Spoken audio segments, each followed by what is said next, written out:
अलक्ष्मी नारींकर 10टी गुण। आज्ञा हाँ दर्शक बंधु, आमे तो लक्ष्मीवंत नारींकर गुण सब आगरू जानिछे एवं एहाकू जानिबा पई लोक माने बहुत खुशी होइथांती एवं आग्रह भी थाए। किंतु दर्शक बंधु, प्रत्येकटी भल भितर गोटे खराब तो निश्चय थाए। जदि आमे सेही खराब जिंस को एड़ाई दबा, सेही खराब जिंस को आमे जदि सुधारी दबा, तेबे जीवन निश्चय सुखमय होई जिवो। एबे दर्शक बंधु, नारी मानकर एही 10टी गुण जदि थाए, सेही घरे केबे भी लक्ष्मी वास करि नथांती। आपण माने सेही नारीଙ୍କର स्वभाव, नारीଙ୍କର अभ्यास, चाली चलनी को देखिले आपण माने जानि नेबे जे एही नारी अलक्ष्मी स्वरूप अटंती। आज्ञा हाँ दर्शक बंधु, चलते मु आज आपण मानक कहबी जे अलक्ष्मी नारींकर 10टी गुण। जदि आपण मानक पाखरे एही गुण अछि, आपण निजको बदलाई दियंतु। कहा जाए मनीष भल कर्म करबा द्वारा तार भाग्य को बदलाई देथाए। आपण भी चाहिले आपण निजर कर्म को सुधारी दियंतु, निश्चय भाग्य बदली जिवो। एबे किछि लोक कहिबे मु तो एही सब कार्य करि नाही, तापरे भी मु भलरे काहे कि रहु नाही। जे माने एही खराब जिंस सब करूचंती से बहुत खुशी रहउचंती, तांको पाखरे बहुत टंका पैसा अछि। एहार भी शास्त्रीय प्रमाण रहिछि। प्रारब्ध कर्म जहाँकि आमे जानी पारु नाहु, पूर्वरु जे किछि खराब कर्म आमे करिचे तार फल भी आमे मानकु भोगिबा पई पड़िबो केउ ना केउ उपाय रे। किंतु वर्तमान आमे जदि भल कर्म करिबा, हमर भविष्य सुधुरी जिवो। एहा भी पुराण रे लेखा अछि, शास्त्रीय मत ମଧ୍ୟ अछि। तेणु वर्तमान आमे जेते कष्ट पाइले भी भल काम करिबा पई जमा भी पछघुंचा दबा नाही, जमा भी हार मानिबा नाही। सब बळे भल कर्म करिबा एवं विश्वास रखिबा जे निश्चय भविष्य रे आमे खुशी रे रहिबा, आम संतान माने खुशी रे रहिबे। चलंतु जानि नबा सेही 10टी गुण विषय रे। ता आगुरु मोर प्रिय दर्शक मानकु मु अनुरोध करूछि जे ए पर्यंत जदि चैनल को सब्सक्राइब करि नाहंती, निहाती सब्सक्राइब करंतु।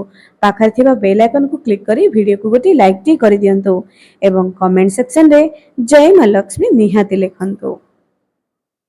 एबे दर्शक बंधु, प्रथम जिंस किपरि जानिबे जे एही नारीटी अलक्ष्मी स्वरूप अटंती बोली। जेउ नारी चालिबा समय रे दुम दुम करी चालुथाए, अर्थात तार चालीरो शब्द बाहरु थाए। किछि नारी थिबे निजर टिप आंगुटी रे चालुथिबे, अर्थात लेडी तळकु जाउ नथिबो, पडु नथिबो। एही नारी माने अलक्ष्मी स्वरूप अटंती।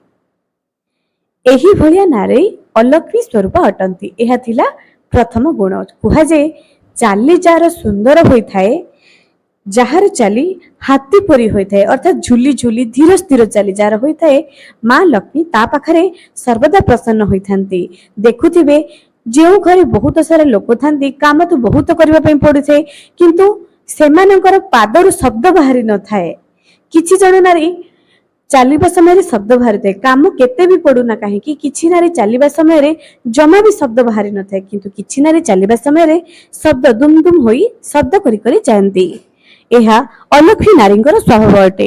द्वितीय, जे निज केश को सदा सर्वदा खोला करी रखी थाए।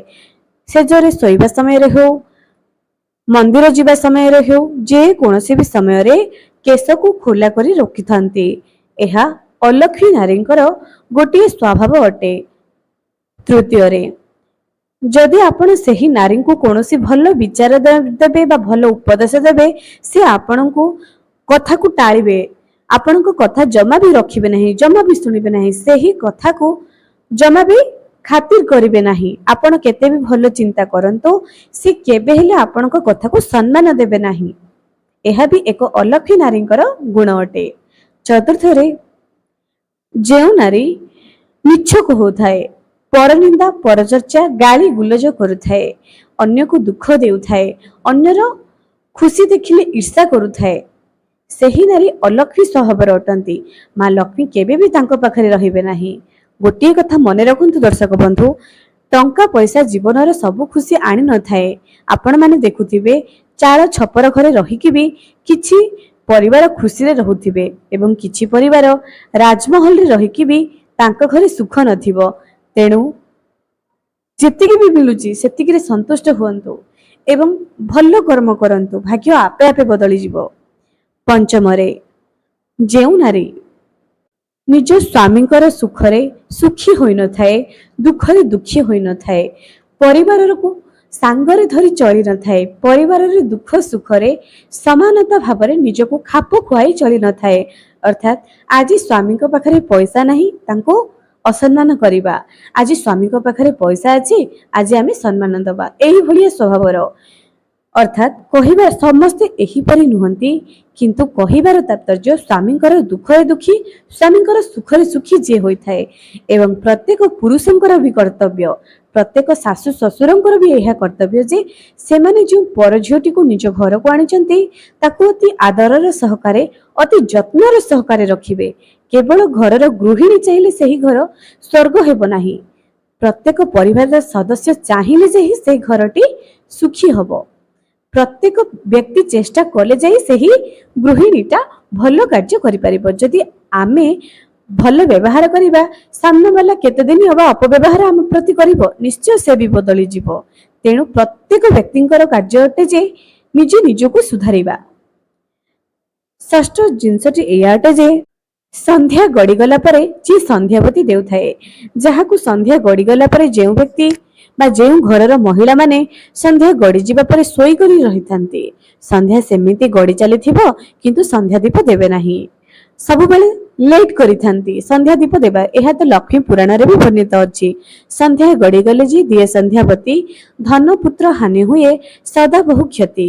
ଆପଣମାନେ ଦେଖୁଥିବେ ଯେ କିଛି ଆପଣମାନେ କହିବେ ଧନୀ ବର୍ଗର କିଛି ବ୍ୟକ୍ତି ଏହିପରି କାମ କରୁଛନ୍ତି, ତାଙ୍କ ପାଖରେ ଟଙ୍କା ତ ରହିଥିବ କିନ୍ତୁ କୌଣସି ଏକ ବିମାରୀ ପାଇଁ, କୌଣସି ଏକ ରୋଗ ପାଇଁ ସେହି ପରିବାର କଷ୍ଟ ପାଉଥିବେ। ପ୍ରତ୍ୟେକଙ୍କ ଘରରେ ଅଲଗା ଅଲଗା ଦୁଃଖ ଥାଏ କିନ୍ତୁ ବାହାରକୁ ଆସେ ନାହିଁ। ବାହାରକୁ କେବଳ ହୁଏତ ବଡ଼ ବଡ଼ ଘର, ଗାଡ଼ି, କୋଠା ଏସବୁ ସୁନା, କିନ୍ତୁ ପ୍ରକୃତରେ ପ୍ରତ୍ୟେକଙ୍କ ଜୀବନରେ କିଛି ନା କିଛି ସମସ୍ୟା ଥାଏ। ଆମକୁ ଏଇଆ ଲାଗେ ଯେ ଆମେ ଭଲ କାମ କଲା ପରେ ବି ଆମେ ଦୁଃଖୀ ରହୁଛେ, ସେ ଖରାପ କାମ କରୁଛି, ଏସବୁ ନୀତି ନିୟମ ମାନୁନାହିଁ, ତାପରେ ବି ସେ ସୁଖୀରେ ରହୁଛି। ସପ୍ତମ ଜିନିଷଟି ଏଇଆ ଅଟେ ଯେ ଯେଉଁ ନାରୀ ପାତର ଅନ୍ତର କରୁଥାଏ ବାଢ଼ିବା ସମୟରେ, ଅର୍ଥାତ୍ ସ୍ୱାମୀ, ପୁଅ, ନାତି ନାତୁଣୀ, ଝିଅ ଜ୍ୱାଇଁ ଯାହା ବି ବାଢ଼ିବା ସମୟରେ ପାତର ଅନ୍ତର କରି ବାଢ଼ିଥାନ୍ତି, ସେହି ନାରୀଙ୍କ ଶରୀରରେ ବା ସେହି ନାରୀଙ୍କ ପାଖରେ କେବେ ଲକ୍ଷ୍ମୀ ରହିନଥାନ୍ତି, ଅଲକ୍ଷ୍ମୀ ହିଁ ବାସ କରିଥାନ୍ତି। ଅଷ୍ଟମରେ ଯେଉଁ ନାରୀ ସଦାସର୍ବଦା କଳହ ପ୍ରିୟ ହୋଇଥାନ୍ତି, ଝଗଡ଼ା ଲାଗିବା ବା ଛୋଟିଆ କଥାରୁ ବଡ଼ କରି ଝଗଡ଼ା ଲାଗିବା ଯାହାଙ୍କର ପ୍ରବୃତ୍ତି, ସେହି ନାରୀଙ୍କ ପାଖରେ ବି କେବେ ଲକ୍ଷ୍ମୀ ରହିନଥାନ୍ତି। ଯେଉଁ ନାରୀ ନିଜ ପଣତ କାନିରେ ବିଞ୍ଚି ହୋଇଥାନ୍ତି, ଗରମ ସମୟରେ ଦେଖିଥିବେ ନିଜ ପଣତ କାନିରେ ବିଞ୍ଚି ହୋଇଥାନ୍ତି, ସେହି ନାରୀଙ୍କ ଶରୀରରେ ବା ପାଖରେ କେବେ ଲକ୍ଷ୍ମୀ ରହିନଥାନ୍ତି। ଯେଉଁ ନାରୀ ସନ୍ଧ୍ୟା ସମୟରେ ଭୋଜନ କରିଥାନ୍ତି, ସନ୍ଧ୍ୟା ସମୟରେ ନିଜର କେଶକୁ କୁଣ୍ଡାଇଥାନ୍ତି, ସନ୍ଧ୍ୟା ଗଡ଼ିଗଲା ପରେ ବା ସନ୍ଧ୍ୟା ସମୟରେ ଝାଡ଼ୁ କରିଥାନ୍ତି, ସେହି ନାରୀଙ୍କ ପାଖରେ କେବେ ବି ଲକ୍ଷ୍ମୀ ରହିନଥାନ୍ତି। ଯେଉଁ ନାରୀ ଝାଡ଼ୁ କରିବା ସମୟରେ ଛାଞ୍ଚୁଣିରେ ଗୋଡ଼ ଲଗାଇଥାନ୍ତି, ଛାଞ୍ଚୁଣିକୁ ଏଠି ସେଠି ଫିଙ୍ଗି ଦେଇଥାନ୍ତି, ଉଚିତ ସ୍ଥାନରେ ଯେଉଁମାନେ ରଖିନଥାନ୍ତି, ସେମାନଙ୍କ ପାଖରେ ବି କେବେ ବି ଲକ୍ଷ୍ମୀ ରହିନଥାନ୍ତି। ଯେଉଁ ନାରୀ ଗୁରୁବାର, ଅମାବାସ୍ୟା, ସଂକ୍ରାନ୍ତି ଏସବୁ ଦିନମାନଙ୍କରେ ପୋଡ଼ା ଦ୍ରବ୍ୟ ଖାଇଥାନ୍ତି, ଆମିଷ ଖାଇଥାନ୍ତି, ସେମାନଙ୍କ ପାଖରେ ବି କେବେ ବି ଲକ୍ଷ୍ମୀ ରହିନଥାନ୍ତି। ଯେଉଁ ନାରୀ ଘରକୁ ଅତିଥି ଆସିଲେ ଅନାଦର କରିଥାନ୍ତି, ଠିକ୍ ଭାବରେ ସତ୍କାର କରିନଥାନ୍ତି, ଯେଉଁ ନାରୀଙ୍କ ଘରକୁ ଅତିଥି ଆସିବା ମାତ୍ରେ ତାଙ୍କ ମୁହଁ ଶୁଖି ଯାଇଥାଏ, ଅତିଥିଙ୍କର ସମ୍ମାନ କରିନଥାନ୍ତି, ସେହି ଘରେ ବି କେବେ ବି ଲକ୍ଷ୍ମୀ ରହିନଥାନ୍ତି। ସଦାସର୍ବଦା ସେହି ଘରେ ଅଭାବ ଅନଟନ ଲାଗି ରହିଥାଏ। ଯେଉଁ ଘରେ ବୁଢ଼ିଆଣୀ ଜାଲ ଲାଗିକରି ରହିଥାଏ, ଘର ଅସନା ଅସଜଡ଼ା ରହିଥାଏ, ଅଳସନୀ ପ୍ରବୃତ୍ତିର ଯେଉଁ ଘରରେ ଲୋକମାନେ ଥାନ୍ତି, ସେହି ଘରେ ବି କେବେ ବି ମା ଲକ୍ଷ୍ମୀଙ୍କର ବାସ ରହିନଥାଏ। ଏବେ ଦର୍ଶକ ବନ୍ଧୁ, କେବଳ ଗୋଟିଏ ନାରୀ ଚାହିଁଲେ ତାର ଘରେ ଲକ୍ଷ୍ମୀ ବାସ କରିବେ ନାହିଁ, ପ୍ରତ୍ୟେକ ବ୍ୟକ୍ତିଙ୍କର ବି କିଛି ନା କିଛି କର୍ତ୍ତବ୍ୟ ଅଛି, ପ୍ରତ୍ୟେକ ଗୃହସ୍ଥ ମାନଙ୍କର କର୍ତ୍ତବ୍ୟ ଅଛି। ଯଦି ଆମେ ସମସ୍ତେ ସେହି ଗୃହିଣୀକୁ ଉଚିତ ସମ୍ମାନ ଦେବା ଏବଂ ସବୁ ଜିନିଷରେ ସବୁ କାମରେ ସହଯୋଗ କରିବା, ସେହି ଗୃହିଣୀଟି ନିଶ୍ଚୟ ଘର ପାଇଁ ସବୁ କିଛି ଖୁସି ଖୁସିରେ କରିଦେବ। ତେଣୁ ପ୍ରତ୍ୟେକ ଶାଶୁଘର ଲୋକ ବା ପ୍ରତ୍ୟେକ ପରିବାରର ଗୋଟିଏ କାମ ଉଚିତ ଶିକ୍ଷା ଦେବା ଏବଂ ସମସ୍ତେ ମିଳିମିଶି କରି ଏକଜୁଟ ହୋଇକରି କାମ କରିବା ଏବଂ ସହଯୋଗ କରିବା, ସମ୍ମାନ ଦେବା, ଜଣେ ଆଉ ଜଣଙ୍କ ପ୍ରତି ସ୍ନେହ ରହିବ, ତାପରେ ଯାଇ ସେହି ଘରେ ଲକ୍ଷ୍ମୀ ବାସ କରିବେ। ଏସବୁ ତ ଅଲକ୍ଷ୍ମୀ ନାରୀର ଲକ୍ଷଣ ଥିଲା। ଆପଣମାନଙ୍କ ପାଖରେ ଯଦି କିଛି ବି ଅଛି ଆଜ୍ଞା, ଏହାକୁ ବଦଳାଇ ଦିଅନ୍ତୁ, କାରଣ ବର୍ତ୍ତମାନର ସୁଖ ଭବିଷ୍ୟତରେ ଆସିବନି ଆଜ୍ଞା। ଭବିଷ୍ୟତକୁ ସୁଧାରିବା ପାଇଁ ହେଲେ, ଭବିଷ୍ୟତକୁ ସୁନ୍ଦର କରିବାକୁ ହେଲେ ବର୍ତ୍ତମାନକୁ ନିଶ୍ଚୟ ସୁନ୍ଦର ଏବଂ ସଜାଡ଼ି ଦିଅନ୍ତୁ। ଆଜି ପାଇଁ ରହୁଛି, ପୁଣି ଦେଖା ହେବ ଆଗାମୀ ଏକ ସୁନ୍ଦର ଭିଡ଼ିଓରେ।